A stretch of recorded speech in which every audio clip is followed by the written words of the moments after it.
Good morning. We're here with Subhasish Mitra of Stanford, and he is one of our winners of the Technical Excellence Award for 2015, awarded here at TechCon.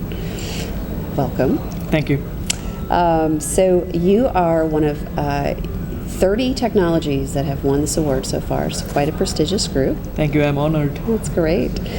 Can you tell us a little bit about what your award was for?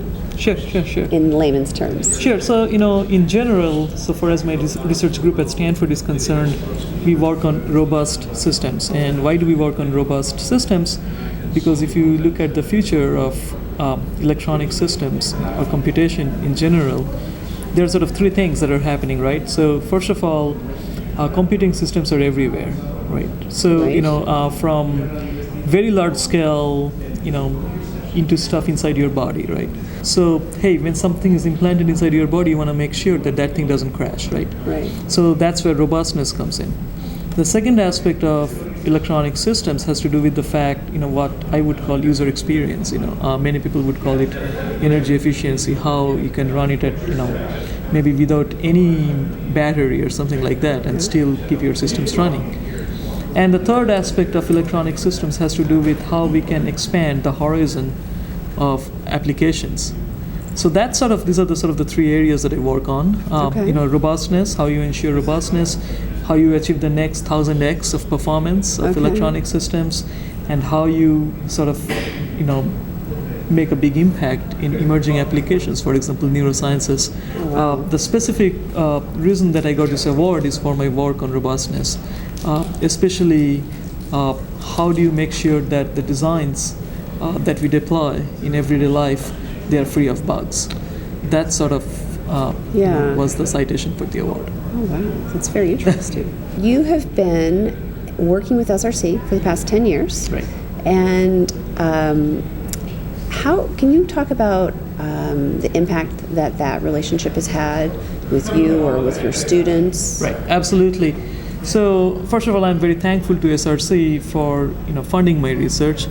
But I always say this thing that getting money to do the research is only one aspect of it. Mm-hmm. I think the big lever that SRC has is given all the member companies and all the mentors from the member companies, yes. And that is really something unique about SRC. So for all the projects that I did, including SRC funded projects and even projects that were not funded by SRC, I was very fortunate that I was able to collaborate with various SRC member companies. Mm-hmm. And what they did was they gave us access to things that would otherwise not be available. Right. For example, very advanced manufacturing processes for test chips that nobody in the world would have access to. Or since you talked about the Technical Excellence Award, and I told you this is about how to get rid of design bugs, for example, right? Which is absolutely critical to make any progress moving forward for electronic systems. When it comes to bugs, how do you test out that what kinds of bugs actually show up in real life? And we were very fortunate that multiple SRC companies actually opened up their bug databases, which are supposedly very secret and confidential, to me and my students, and that had an enormous impact on for our understanding of what the real problems are, and that's why I think we could actually nail down the problem, which a lot of researchers have been trying, and they have been scratching the surface. Right. So you have access to an entire other layer of information because of that. Right, and that motivates us. That gives us insights into what might work and what might not work, and so on. Or even if we have some ideas, in our case, I had the ideas ahead of time because I knew what was going on. Mm-hmm. But access to those specific set of information helped to reinforce that we were going the right direction. And sure enough, quite a few SRC companies gave us access to actual buggy hardware. They're like, well, this was a bug that took us 6 months to figure out what was going on. Now show with your technology what would happen, and my student could show that within seconds. Whatever would take weeks or months, he could just figure that out within seconds. Wow. Because we had that thinking that was reinforced by this the next level of information Right. that probably a lot of researchers do not have access to. That's awesome. So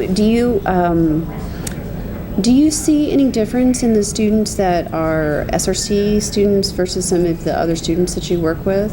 So the trouble is in my group, as I said, that even for my projects that are not funded by SRC, I think the SRC member companies are quite plugged into what we do. Okay, so you're all integrated. So in some sense, my students, I think, have a different experience, I would say.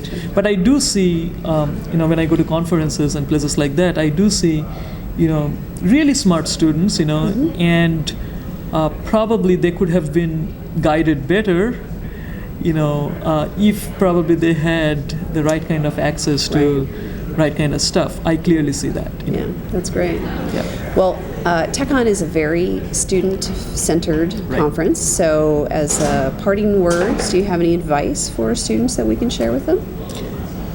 Well, what I would say, for the students, that pursue your own idea. And if your idea is good, how do you know that some idea is good? Here is a simple way to tell. And I can, say this from my experience, over several years now. There must be a big chunk of people that would tell you that this idea would never work. That's when you know that must be a good idea. Great. Because if everybody thinks that idea will work, that means it's not a revolutionary idea. Right. It's just a very incremental idea, so obviously it will work. So you want to work on ideas. Everybody thinks you're a lot crazy. of people will say that, how could this possibly work? That's terrific. And you make that happen. That's awesome. Thank you so much. Thank you very much. I really